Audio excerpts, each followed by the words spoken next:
Quando a gente fala em tratamento, além do hormônio de crescimento, existem outras medicações que podem ajudar? Com certeza. Você vai, além de tudo isso que já foi dito, né, da melhor atividade física, dos hábitos dos todos, hábitos né? Da alimentares, do sono, né? Você vai hiperestimular isso também na criança, né? Uma coisa que a gente falou pouco, inclusive, né? E eu estou sentindo incomodado aqui, que atrapalha o crescimento, é a carência afetiva. É muito comum o segundo filho ficar, quando nasce, né, o primeiro parar de crescer, porque ele está perdendo o colo. Então é importante a gente estar atento para isso também.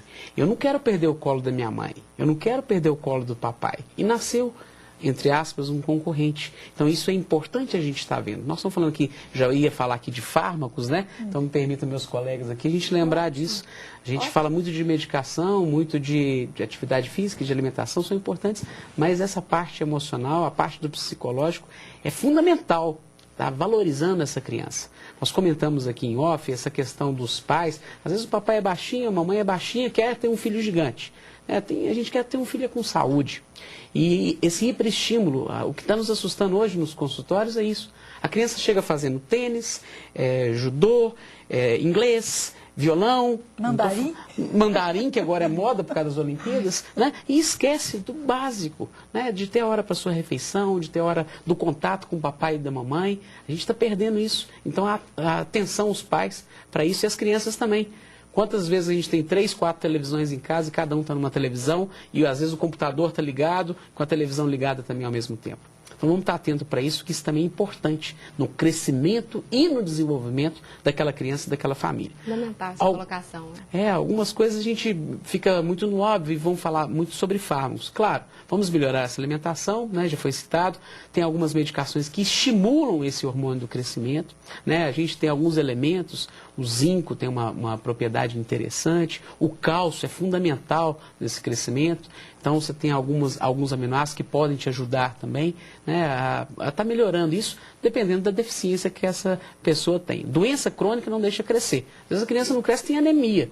Né? Então, está faltando ali ferro para ela desenvolver, para ela crescer. Então, precisa de uma boa avaliação. Isso o pediatra pode fazer, o clínico pode fazer, e o endocrinologista é especialista nessa área para dar sequência a isso. Lembra, no primeiro bloco eu comentei, o que faz crescer não é só o hormônio do crescimento. Então tem gente que chega lá, eu quero usar o hormônio do crescimento. Às vezes não é indicação. Nós vamos falar ainda dos efeitos colaterais. Né? Falamos do custo, mas tem alguns hormônios... É alto o custo do É alto o custo dependendo do peso, né, e da deficiência que essa criança tenha. Tem que achar a causa. Por que ela não está crescendo? Realmente ela tem baixa estatura? Dentro do percentil familiar, quer dizer, a altura do papai, a altura da mamãe, em qual que é o padrão que essa criança está? Ela está abaixo do padrão? Que os filhos não têm a mesma altura, né? Então me incomoda muito esse lado emocional, que às vezes a gente está deixando passar batido, mas ela é a criança mais baixinha da sala, então ela se compara com os outros colegas. Isso influencia, e realmente muito, a gente até falou no né? início, afeta a autoestima. Muito, né? E vai alterar inclusive o desenvolvimento escolar. E vai atrapalhar ela a crescer também, né? Então a gente tem que estar muito atento a todo esse conjunto familiar. E isso o profissional, aquele profissional da saúde da família que vai em casa, ele tem às vezes muito mais condição até de identificar isso, né, num meio. É importante a gente estar ressaltando isso sim. Aí a mãe que fica aflita, às vezes tem a indicação do hormônio de crescimento, aí ela fica mais aflita. Puxa vida, mas ele vai tomar hormônio? E aí, quais são os efeitos colaterais? Doutora Beatriz. Lembrando só o que o Levamar Júnior falou, eu acho que é muito importante a gente pensar. É uma criança que não tem uma doença, onde você vai oferecer um tratamento hormonal, né? Eu tenho, assim, para mim, eu tenho uma filosofia que eu penso o seguinte, quando a criança vai ganhar com a adição do hormônio de crescimento, mais do que 5 ou 6 centímetros na estatura final, e o mais, para mim, é autoestima, se sentir melhor, quando vai ser um tratamento onde a criança vai estar muito melhor, eu acho que cabe. Certo. Numa situação onde o hormônio é 3, 4 ou 5 centímetros a mais, só isso eu acho que é muito. E é claro, tem os seus efeitos colaterais. Se a gente for no outro lado da moeda, que é quando a gente fala, por exemplo, de acromegalia, que é quando você tem uma doença onde você tem um excesso de hormônio de crescimento, essa pessoa que tem essa doença com muito hormônio de crescimento, ela tem uma taxa de mortalidade muito mais alta comparada com a população normal. É uma pessoa que pode desenvolver um diabetes, pode desenvolver uma hipertensão, ele desenvolve alterações, inclusive, com câncer de colo, que é muito comum com pólipo de colo. E o hormônio de crescimento, quando ele é dado em doses fisiológicas, isto é, doses não tão altas, obviamente você não vai chegar em doses acromegálicas, ele não cursa com nenhum grande efeito colateral, mas pode acontecer de alguma alteração metabólica, onde você não esperaria que acontecesse se você possivelmente não tratasse. Do ponto de vista grosseiro, se você der uma dose adequada, você não vai induzir a nenhum problema naquela criança. Mas se você correr o risco de dar uma dose suprafisiológica, isso pode acontecer. Mas durante o tratamento, isso também é tudo muito controlado. Tem mecanismo de controle. Você tem mecanismo de controle.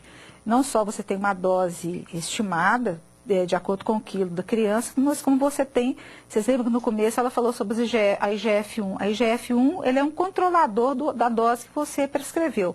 Se você prescrever uma dose inadequada, o valor referência vai ultrapassar e você sabe que a sua dose está inadequada. Sim. Você vai reduzir. Se você der uma dose aquém da necessidade, além do paciente crescer menos, também aquele valor vai ficar abaixo do valor, da metade do valor referência. Então, é um dado que ajuda muito quando você está usando um medicamento que você, como ela bem falou, é um hormônio, você está colocando uma coisa que é um risco calculado. Toda vez que você induz um medicamento, qualquer que seja ele, mesmo no caso da insulina, que é um paciente diabético, ele precisa daquilo para viver, se você errar a dose, você tem problemas, para mais ou para menos. Então, tem de ter todo medicamento tem uma dose certa. Só que a dose é titulada por paciente. Não existe uma dose fixa. É uma dose que você começa, tem um padrão, e você vai para frente ou para trás de acordo com parâmetros. Não só a velocidade de crescimento, mas também as IGF-1s. Então, não é uma coisa assim tão aleatória, que nos ajuda muito, né, Beatriz? A gente vai finalizar esse bloco, daqui a pouco a gente responde. Só para esclarecer, a acromegalia não é que é aquela pessoa que é somente alta, né? Outras partes do corpo começam a crescer, orelha, nariz, não é isso? A questão da acromegalia acontece, assim, o sintoma clínico acontece